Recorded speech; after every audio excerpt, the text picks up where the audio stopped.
रामलाल एक auto driver है। सुबह 5:30 बजे उठता है ताकि टाइम पर निकल सके। लेकिन जुलाई की एक सुबह वो अपने घर से सिर्फ आधा किलोमीटर दूर अपनी पूरी दिन की कमाई एक गड्ढे में डूबे ऑटो के साथ खो देता है। पानी इतना था कि इंजन में घुस गया, सर्किट जल गया और मरम्मत का खर्च 15,000 रुपए। रामलाल की एक महीने भर की कमाई। सिर्फ रामलाल की कहानी नहीं है, ये करोड़ों भारतीयों की कहानी है जो हर साल जून से सितंबर के बीच अपने ही शहर में अपनी ही सड़क पर डूबते हैं। दिल्ली हो, मुंबई हो, बेंगलुरु या गुरुग्राम, हर साल वही तस्वीरें, वही खबरें और वही वादे, और हर साल वही सवाल जो कोई नहीं पूछता।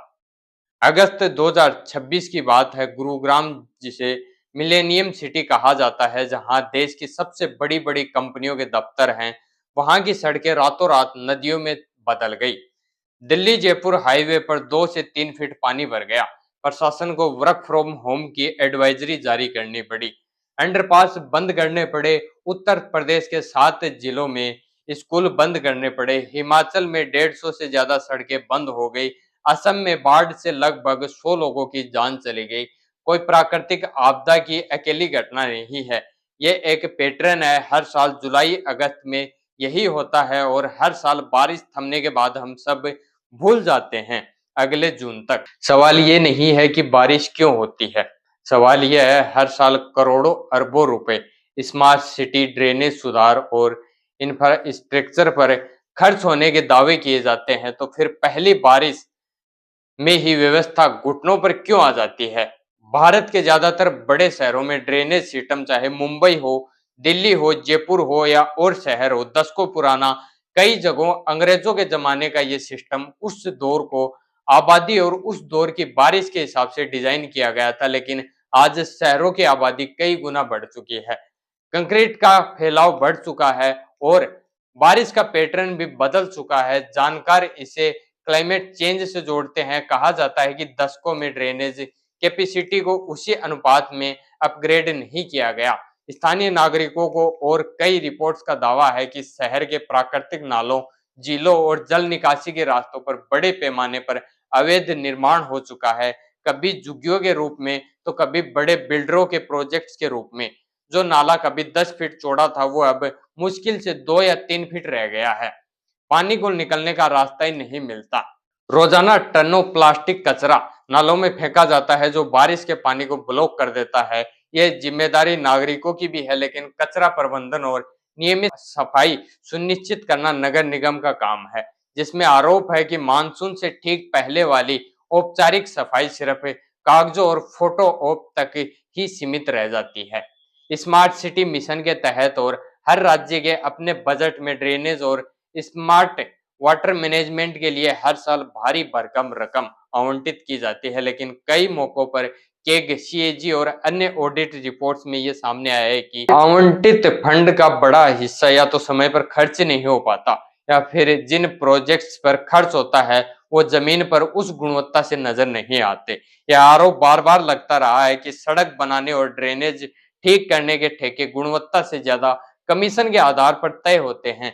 हालांकि इसकी पुष्टि हर मामले में अलग अलग जांच पर निर्भर करती है। हर साल एक अजीब पैटर्न देखने को मिलता है। मानसून से ठीक पहले सड़कें खोदी जाती है पाइपलाइन या केबल के काम के लिए, और बारिश आने पर वही आधी अधूरी सड़कें गड्ढों में तब्दील हो जाती है। नागरिक अक्सर सवाल उठाते हैं कि अलग अलग विभागों, जल बोर्ड, बिजली विभाग, टेलीकॉम कंपनियां, नगर निगम के बीच तालमेल की कमी की वजह से एक ही सड़क साल में कई बार खोदी जाती है, जिससे न सिर्फ पैसा बर्बाद होता है बल्कि सड़क की बुनियाद भी कमजोर हो जाती है।